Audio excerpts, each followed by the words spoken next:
Olá, pessoas! Eu sou Abner Almeida e sejam bem-vindos a mais um episódio do Chá da Sexta.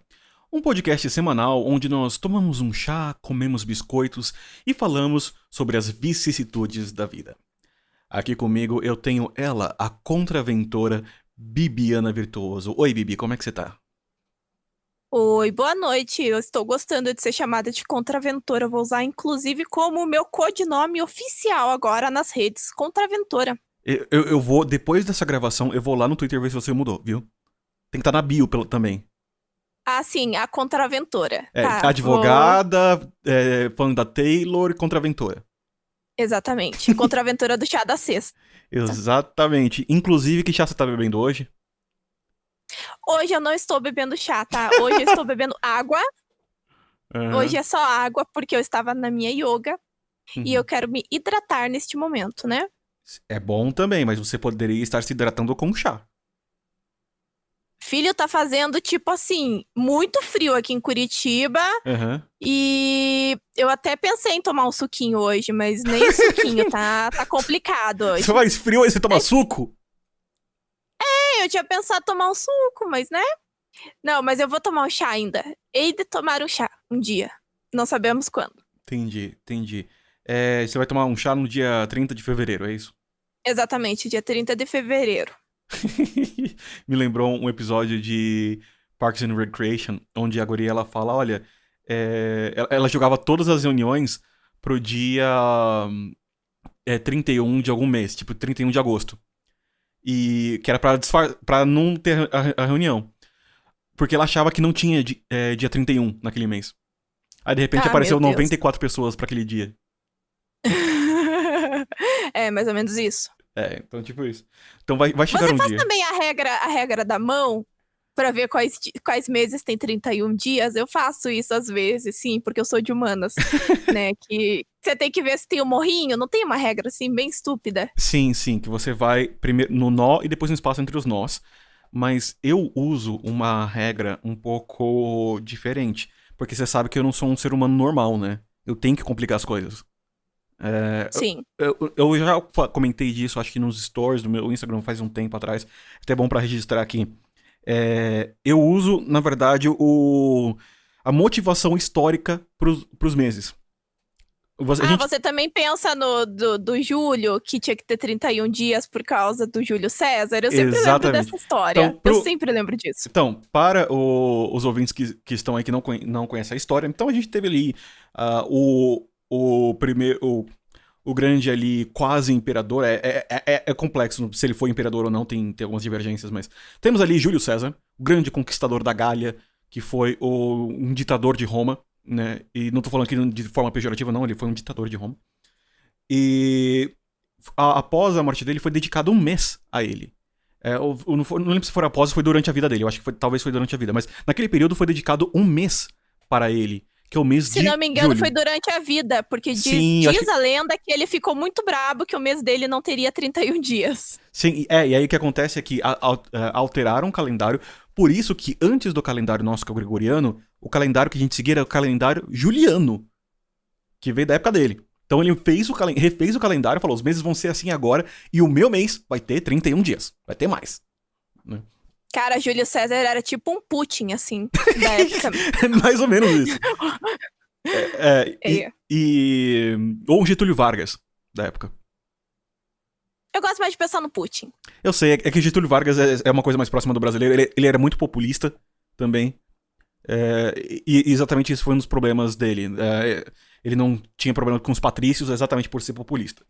Mas enfim. Mas não é esse o tema de hoje. Não, é só para o panorama histórico. E aí, logo depois dele veio Augusto no segundo triunvirato, e Augusto, depois do segundo triunvirato, tornou-se o imperador de Roma.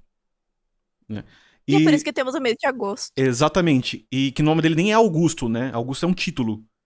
O nome dele era Otávio. Mas ele tornou-se Otávio Augusto César, que é o Otávio, tipo, o grande, o brilhoso, né? O cheiroso. Augusto é um termo de grandeza. É que nem Alexandre o Grande, ou Alexandre Magno. Então você tinha Otávio Augusto. E ele que botou um mês também pra ele. Só que Augusto não poderia ser menor do que César. Então, se Augusto veio logo depois de César, né, não necessariamente em estrutura de poder, mas meio que ele foi o segundo a atingir esse tipo de poder em Roma, e ele veio logo depois, então Augusto tinha que vir logo depois de Júlio. Mas Augusto não poderia ser menor do que Júlio. Então, aí mudou Júlio e Augusto tem que ter 31 dias. E aí começa a complicar, porque olha a fórmula na minha cabeça. Meses ímpares até agosto tem números ímpares de dias. Então você vai ter janeiro, março, maio e agosto, com 31 dias. São meses ímpares. 1, 3, 5, 7. Só que... Não, julho? Desculpa. Julho. Só que em agosto muda essa lógica. Então, 1, 3, 5, 7 são números ímpares. E números ímpares terminam com um mês ímpar, ou seja, 31 dias. Muda de Júlio César para Otávio Augusto, meses pares tem 31 dias e meses ímpares tem 30. Ou as pessoas podem fazer simplesmente a regra do morrinho ou olhar no calendário também. Exatamente. Ou seja, Porque, né, nós somos pessoas esquisitas. É só pra você ver o quão esquisita é a minha cabeça na hora de lembrar dessas coisas. Não é esquisita porque eu penso a mesma coisa. Toda vez que eu lembro se Júlio tem 31 dias, eu fico pensando, não, mas tem aquele lance de Júlio César, então tem 31. É assim que eu funciono. Tá certíssimo. Pessoas humanas aqui. Claramente pessoas humanas. Aí vai ter gente que vai falar que eu sou de exatas e eu vou falar, ouve o podcast. Você tem alma de humanas, eu já disse isso. Pois é, não, exatas foi só um capítulo da minha vida. Sabe, tipo, a fase emo da vida? Eu tive a fase exatas. Sim, todo mundo tem um passado, um dark, assim, que a gente quer esconder, né? Por exemplo, o teu foi ter ido pra área de exatas, mas tudo bem. Inclusive, eu escondo mais o meu histórico de exatas do que o meu histórico de emo. Até hoje, de vez em quando, eu ouço ali Simple Plan, Green Day, o CPM22. My Chemical Romance. Nossa, My Chemical Romance, Make Emo Great Again. Então, assim, eu não escondo o meu passado emo, mas o meu passado de exatas eu prefiro não tocar muito nesse assunto. Mas vamos lá. A gente gastou aqui 7 minutos falando disso, mas o papo que a gente pensou pra falar hoje é um pouco diferente. Eu acho que, Bibiana, eu acho que você é a melhor pessoa para introduzir essa conversa. Então, o papo de hoje aí, Fábio Júnior é o grande especialista nesse assunto. Dali minha alma gêmea bate coração. Duas forças que se atraem, sonho lindo de viver. Atraem de viver, exatamente.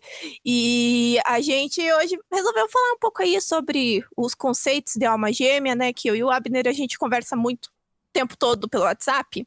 E esse já é um assunto que a gente sempre tocou, né? A gente gosta muito. Eu acho que, principalmente aí, tem muito a ver depois que a gente viu The Good Place, né? E pra quem não ouviu ainda o segundo episódio, né, dessa temporada aqui do podcast, né? A gente falou sobre The Good Place e tem muitas coisas a ver nesse sentido. Eu, particularmente, gosto muito desse tema, porque, bom, eu sou uma romântica incorrigível, né? Eu amo um romance, principalmente se for de qualidade altamente duvidosa. Inclusive, podemos fazer um episódio desse podcast só sobre esse tipo de literatura, porque eu amo, né? Eu sou especialista no assunto. E assim, pelo menos eu entendo que nós temos toda essa questão da alma gêmea. Eu acho que... eu não sei exatamente quando que nasceu esse conceito, porque, claro, as pessoas elas querem ter alguma coisa para elas se apegarem, né? Porque é muito mais fácil você acreditar que você tem alguma pessoa que é perfeita, feita sob medida para você, te aguardando, porque vocês estão destinados a ficarem juntos. E assim, eu realmente acreditei nisso durante muitos anos, né? Eu, né, como disse, eu sou muito romântica nesse aspecto. Mas nos últimos tempos, né, com o meu crescimento de pessoa, eu também veio vindo uma onda de um ceticismo em relação a isso. E assim, eu comecei a me questionar se de fato nós temos uma alma gêmea ou se nós não teríamos várias almas gêmeas, né? E que, na verdade, né, é uma coisa muito mais complexa do que simplesmente você acreditar que tem uma pessoa simplesmente feita sob medida pra você. Porque tudo...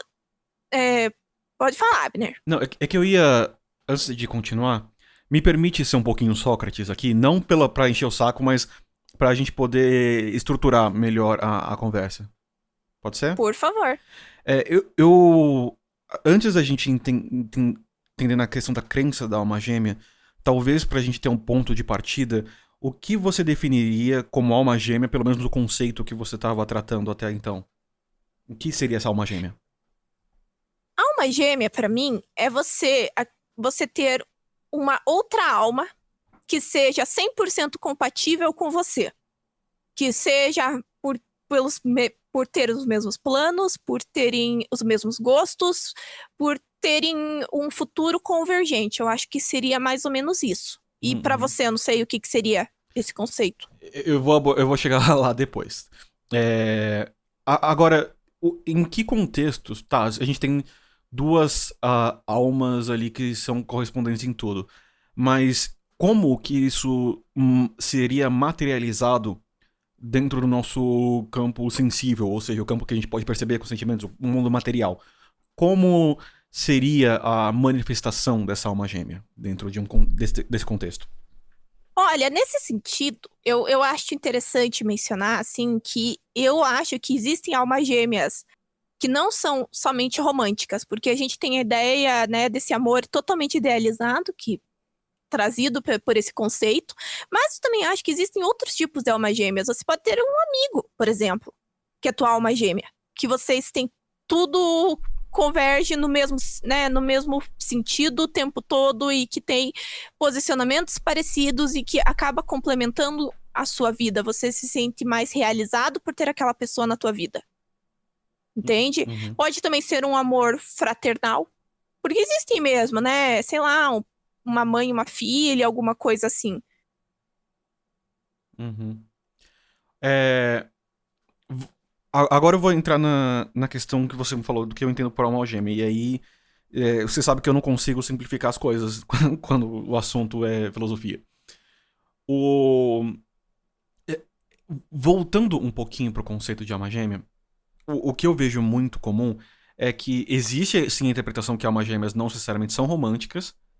Não obstante, é bem comum interpretar que quando a gente fala, é minha alma gêmea, ou estou buscando uma alma gêmea, que isso seja utilizado num contexto afetivo romântico. Tá? É onde eu vejo o uso mais comum, mas não o uso exclusivo. E pensando nisso, eu queria fazer uma viagem sobre esse conceito de alma gêmea dentro do campo romântico mesmo, inicialmente. Isso não é uma novidade para a humanidade e tem a ver com uma coisa muito anterior ao termo alma gêmea. Platão, ele escreve ali em O Banquete, num diálogo maravilhoso, acho que é um diálogo mais alto astral que eu já li de Platão, inclusive completamente oposto a Górgias, onde é o bicho pegando. Aliás, foi o mais tenso de todos que eu li até agora dele. E ele fala de uma ideia, de um mito, que na verdade quem fala não é Sócrates ali, mas foi Aristófanes. Ele dá um discurso sobre a teoria da alma gêmea. Ele pensa que, no início dos tempos, a humanidade eram seres completos de 2 cabeças, 4 pernas e 4 braços. E por conta disso eles eram muito habilidosos, eles eram muito poderosos, né? Pensa que nós teríamos o dobro da nossa capacidade em tudo. E por conta disso, eles começaram a desafiar os deuses. Então, os deuses vencendo a batalha contra os humanos de 2 cabeças, 4 braços e 4 pernas, eles resolveram castigar separando os humanos em 2 partes. Então, em vez de você ter um humano com 2 cabeças, 4 pernas e 4 braços, você tem um humano com 1 cabeça, 2 pernas e 2 braços, só que dividido em 2. Então, um ladinho para cada. Por conta disso, teríamos a necessidade constante de termos alguém para nos completar. E a alma gêmea é exatamente a outra metade da nossa existência. Então é a outra parte desse humano que nós éramos inicialmente. E ali que a gente começa a ter um pouco de conceituação mais filosófica de alma gêmea, mas a questão de completar um ao outro é uma questão muito mais antiga. Se a gente voltar ali pro judaísmo, no Gênesis, na criação do mundo, dentro do sistema judaico-cristão, você vai ver Adão e Eva. E Eva, o Adão ele estava só, ele viu todos os animais com alguém, mas o Adão estava sozinho. Então Deus olhou e falou, poxa, o Adão tá mó deprê, né? Vou fazer uma parceira para ele. Então Deus bota Adão num sono e tira uma costela de Adão. E Eva é feita da costela de Adão. É claro que eu vejo isso como algo extremamente simbólico. Quando a gente fala que tira uma costela e forma uma outra, é um simbolismo de criou-se uma contraparte que era carne da mesma carne, sangue do mesmo sangue. Era a mesma pessoa, só que do outro lado. Então você tem o arquétipo masculino e o arquétipo feminino. E eu quero só deixar uma coisa clara aqui desde o começo, que quando eu falar de masculino e feminino, eu não estarei falando de sexo e gênero, tá? Estou falando apenas de arquétipos, num contexto místico-filosófico, que não tem nada a ver com gênero. Então não tem nada a ver se o casal são de duas mulheres, dois homens, ou de pessoas de gêneros a gênero ou gênero fluido. Não é essa a questão, tá? A questão de existir uma conexão de dualidade, ela é antiga nesse mundo. É antiga do tipo, os mitos de criação do mundo já tratavam de dualidade, já tratavam de duas contrapartes que juntas formavam um. E cada contraparte dessa teria um papel ativo e um papel passivo, um papel de luz, um papel de trevas, um papel masculino, feminino, dentro dos arquétipos, né, não de gênero. Então, a humanidade ela tem, na sua busca interna, uma constante necessidade de achar alguém. E a forma que a gente deu de nomear essa busca, uma das formas, é buscar pela alma gêmea, ou pelo par perfeito. E aí isso vai evoluindo, isso leva até o conceito moderno que a gente teve, que é o conceito Fábio Júnior, de duas forças que se atraem, sonho lido de viver, tô morrendo de vontade de você. Aliás, beijo aí, Fábio Júnior. Aliás, o meu sonho é um dia o Fábio Júnior me mandando um oi. Sonhos pueris de jovem. Então, nessa evolução de pensamento e nessa necessidade, a gente chegou nesse ponto de simplificar isso, mas a grande questão é que a gente está sempre buscando alguém. E vão falar, mas você tem que ser feliz com você mesmo primeiro. Sim, claro, é importante você estar bem. Antes de você amar qualquer pessoa, amar a si mesmo. Não obstante, é natural que a gente busque alguém. Às vezes mais de uma pessoa, mas é natural que a gente busque companhia. Nós somos animais extremamente sociáveis. Nós somos animais que buscam afeto. Buscar afeto não necessariamente, eu tô falando de relacionamentos também, mas a gente busca afeto, a gente busca carinho, a gente busca conexões. A gente busca ter uma conexão mais profunda. E até quando a gente tem limitações com isso, em alguns casos pode até ser uma patologia psicológica. Né? A pessoa tem medo de rejeição e acaba não se envolvendo, a pessoa tem uma sociopatia e tem problema de criar vínculos. Então, tem outras questões envolvidas, mas em geral, como humanidade, a gente busca sempre uma contraparte. A gente busca o yin pro nosso yang. A gente busca a luz para as nossas trevas. A gente busca o calor pro nosso frio. É natural da nossa busca. E a gente acaba depositando toda a nossa esperança, toda a nossa fé numa alma gêmea. E aí a gente entra numa seara um pouco complexa, porque... E aí eu vou te perguntar isso, Bibi. Você acredita que dentro da crença comum, não estamos falando só de você, tá? Dentro de uma crença comum, a alma gêmea, ela é pré-definida ou ela não é pré-definida? Olha, eu acho também importante se mencionar que eu acho que esse conceito aí de alma gêmea vem muito da nossa noção da dualidade do mundo, que tudo tem que ser um par, né? Uhum. Por exemplo, isso já vem, né? Vamos falar aí desde lá da Bíblia, quando você tem a Arca de Noé. A Arca de Noé tá na Bíblia, né, gente? Desculpa, eu não sou... Livro de Gênesis. Isso. Bom, enfim, eu não sou muito religiosa, então Abner que me corrija se eu estiver falando besteira. Mas já dizia, né, que você levaria os pares, né, quando começasse a inundar o mundo. Você tem Adão e Eva, que é um par.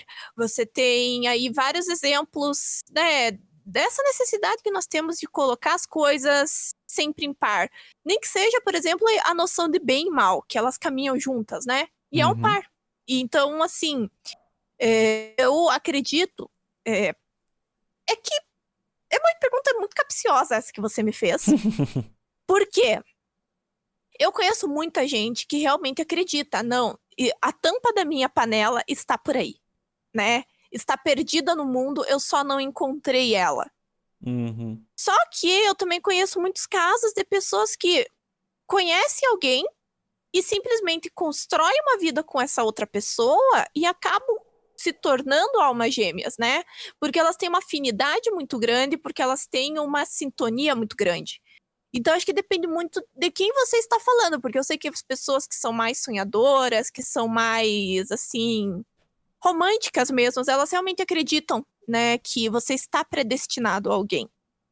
Eu, particularmente, não acho mais isso, tá? Eu acho que nós temos uma alma gêmea, mas a alma gêmea nada mais e nada menos é uma pessoa que você gosta e que você resolve construir toda a sua vida com ela. Porque acaba sendo isso, né, no final das contas. E eu estou parafraseando o Michael, né, de The Good Place. Sim. Então acho que a gente pode explorar os dois caminhos, viu, Bibi? A gente pode explorar um de cada vez.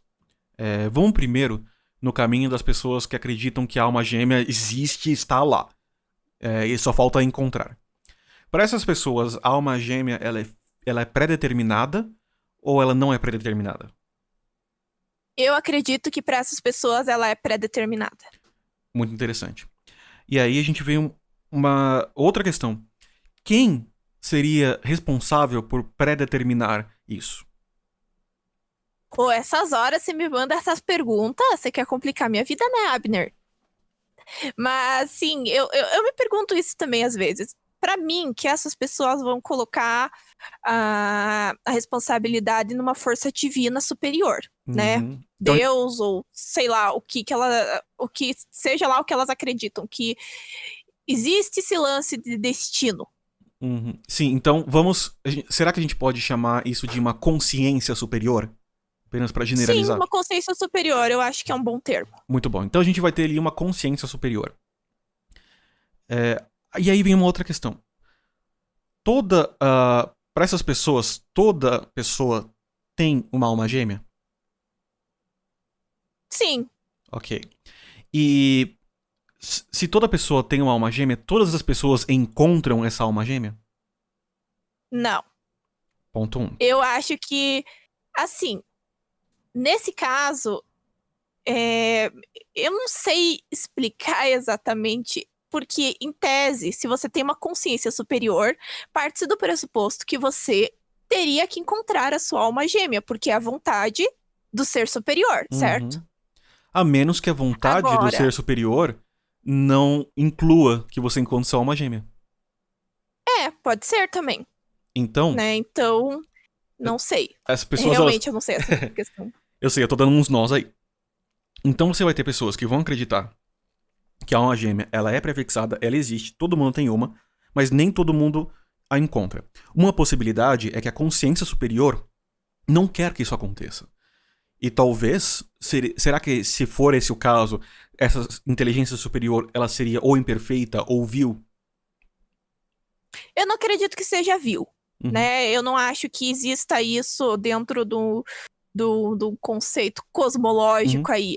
Eu acredito mesmo que tem o seu plano maior, né? E às vezes o plano maior a gente tem que entender que envolve não estar de acordo com o que nós esperávamos para nós, né?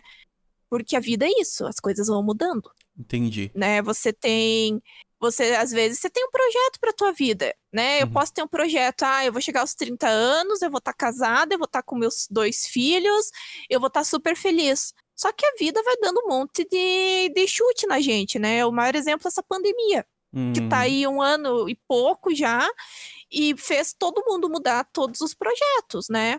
Então, eu acredito que as pessoas, elas têm um projeto de vida para elas, porque cada um sabe o que quer pra vida.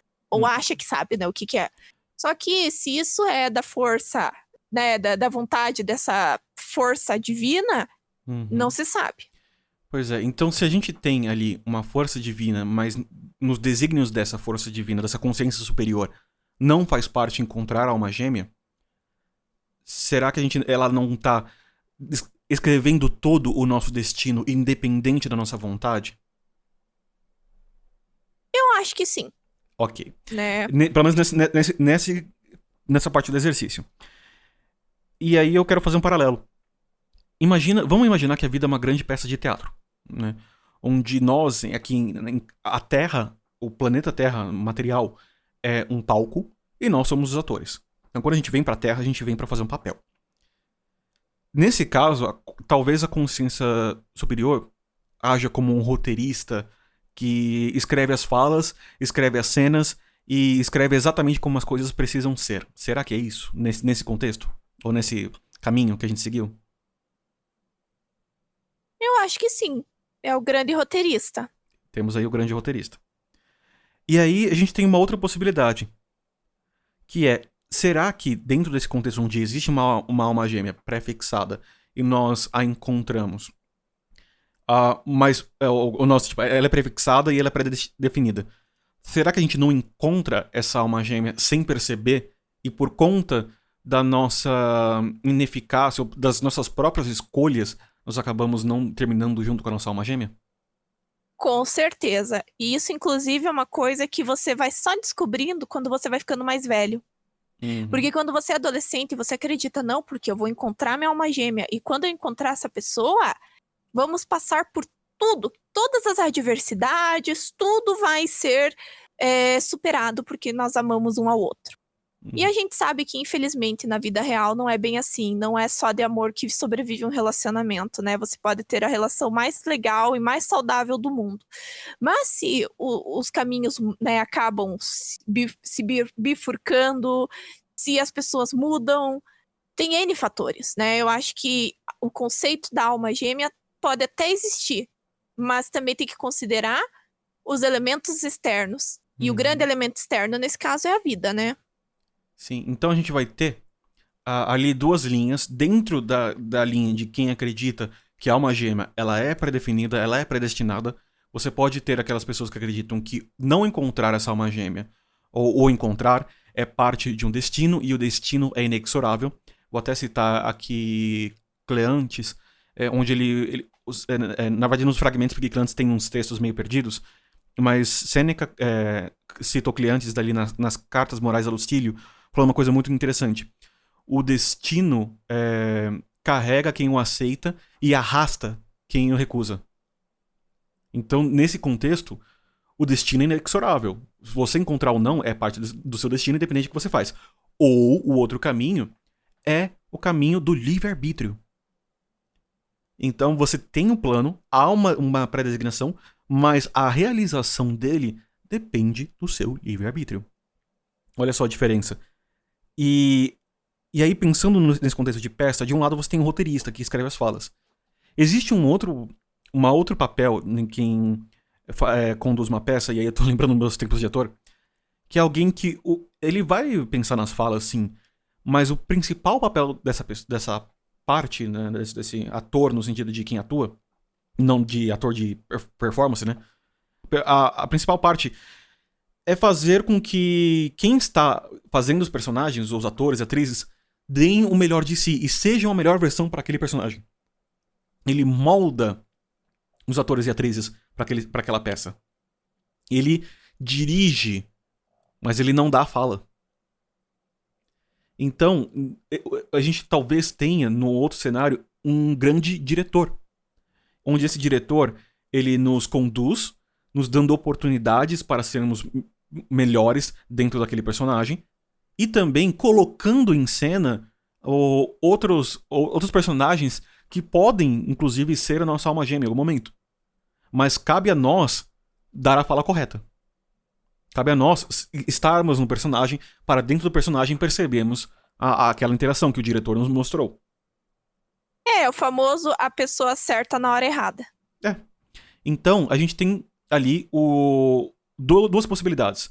O grande roteirista e o grande diretor. E talvez a grande diferença de crença, porque é uma questão de crença, a gente não tem como afirmar qual é a verdade, é se a pessoa acredita que o destino é inexorável ou acredita que existe livre-arbítrio. E aí a gente vai para o outro caminho, que é o caminho que a alma gêmea se constrói.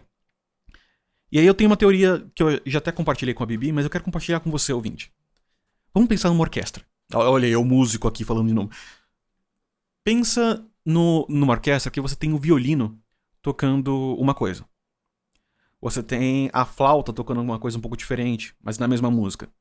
Na mesma música você vai ter também a trompa. Vai ter um trombone. Vai ter o violoncelo. Vai ter o piano. Vai ter o oboé. Desses instrumentos que eu citei, eu acho que eu só não toco a trompa. Desculpa.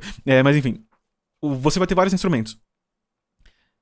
E imagina se cada instrumento estiver tocando num ritmo diferente. A mesma música, mas num ritmo diferente. Ou com uma afinação diferente. A gente vai ter harmonia? Vai ter uma música bonita? Bibi? Oi. Você tava falando comigo? Achei que você tava falando com o ouvinte. Não, também, né? Mas, é uma pergunta semi-retórica. Não, você não vai ter. Exato. E em outras situações, você vai ter instrumentos diferentes que estão tocando linhas diferentes, a parte de cada instrumento é diferente, mas estão tocando no mesmo ritmo, na mesma afinação e a mesma música. Ou a mesma sinfonia do universo, né? Quando você tem tudo afinado, não é uma coisa agradável de ouvir? Vivi? É ótimo. Então. Quando a gente... Pensa agora quando você encontra alguém. Alguém que você... É agradável estar com aquela pessoa. É agradável ouvir e falar com aquela pessoa. É agradável compartilhar com aquela pessoa, porque aquela pessoa está no mesmo ritmo e na mesma afinação que você. Com isso, forma-se uma harmonia. Então, talvez o princípio de alma gêmea, para quem acredita que a alma gêmea é forjada, sejam essas almas que encontramos em harmonia. E talvez nós possamos chamá-las de almas harmônicas. O que você acha? Eu acho muito mais bonito esse termo. Nossa, eu acho que soa muito melhor. Porque é isso mesmo, é o que funda o conceito dessa alma gêmea aí tradicional. É você estar totalmente alinhado com a outra pessoa. Sim. E esse alinhamento produz uma coisa bela. E aí a gente avança, então, para a alma gêmea. Pra gente entender uma possibilidade de alma gêmea nessa outra linha onde ela não é pré-definida, talvez a alma gêmea seja, desculpa, uma dessas almas harmônicas com a qual nós desenvolvemos algo a mais. Nós vamos além da harmonia e desenvolve-se vamos supor que dentro do contexto romântico, desenvolve-se um relacionamento. Que é um relacionamento harmônico. Ele advém de uma harmonia, ele advém de pessoas do mesmo ritmo tocando a mesma melodia, a mesma afinação. Então, se a alma gêmea ela não é pré-definida e ela não depende de um roteirista, ou ela não depende de livre-arbítrio, mas ela está como parte descrita do destino, talvez ela seja forjada entre as pessoas com as quais nós estamos afinados. E aí as possibilidades aumentam. Sim, porque você não tem mais aquela noção de um destino exatamente, né, pré-fabricado. Você consegue conceber a ideia de que, pô, eu conheci alguém legal.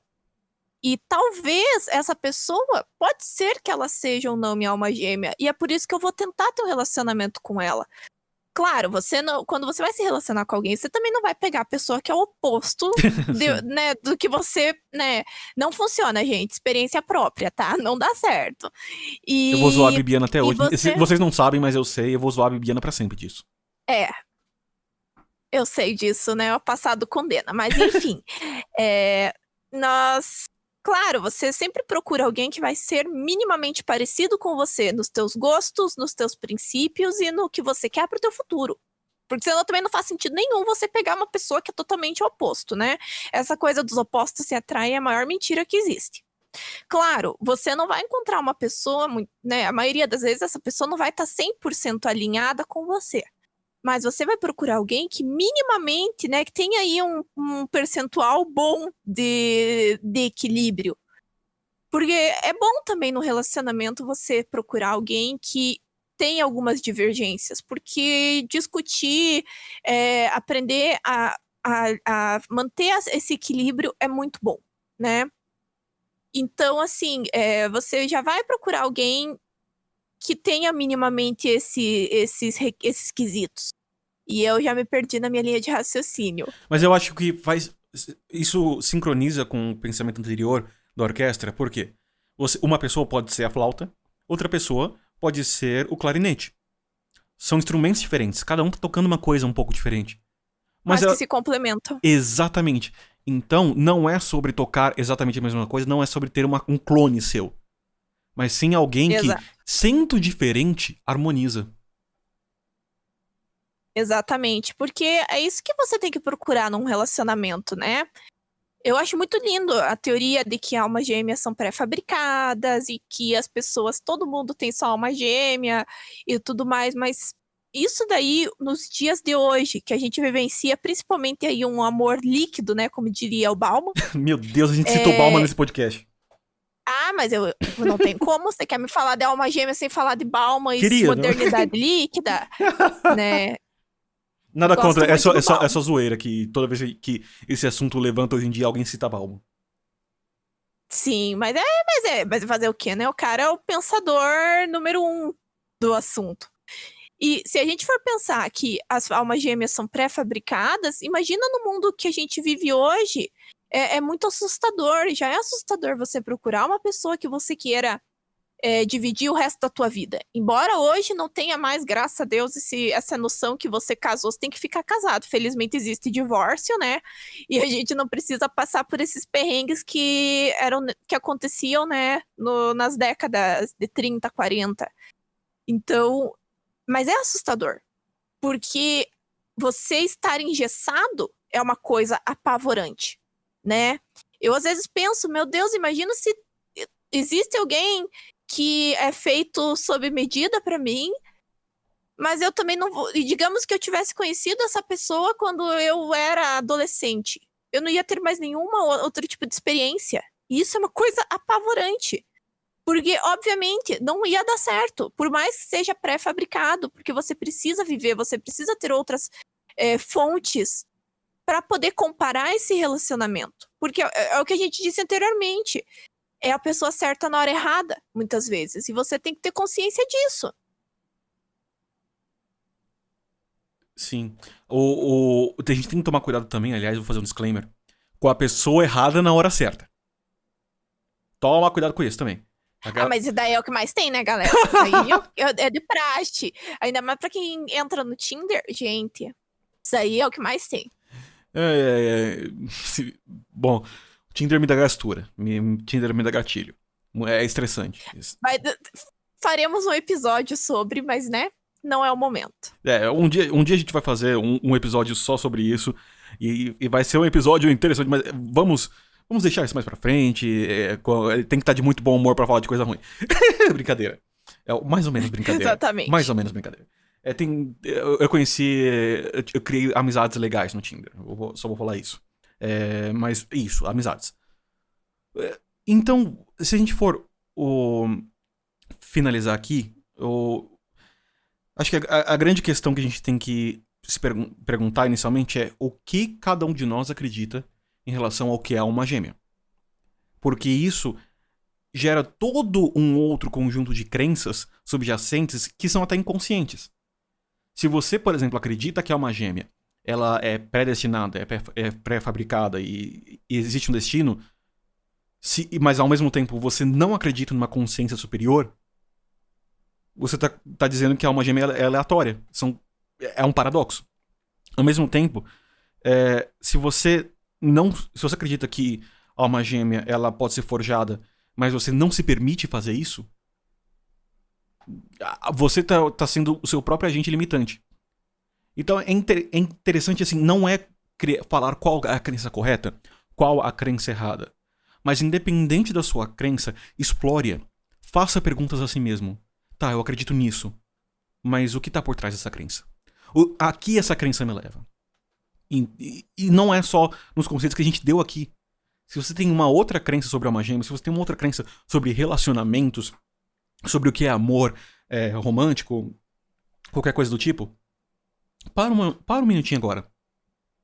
Para um minutinho e pensa de onde vem sua crença. Como é essa crença?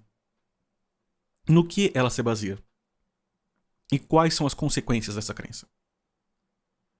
E isso não é pra falar, novamente, não é pra falar crença correta ou errada.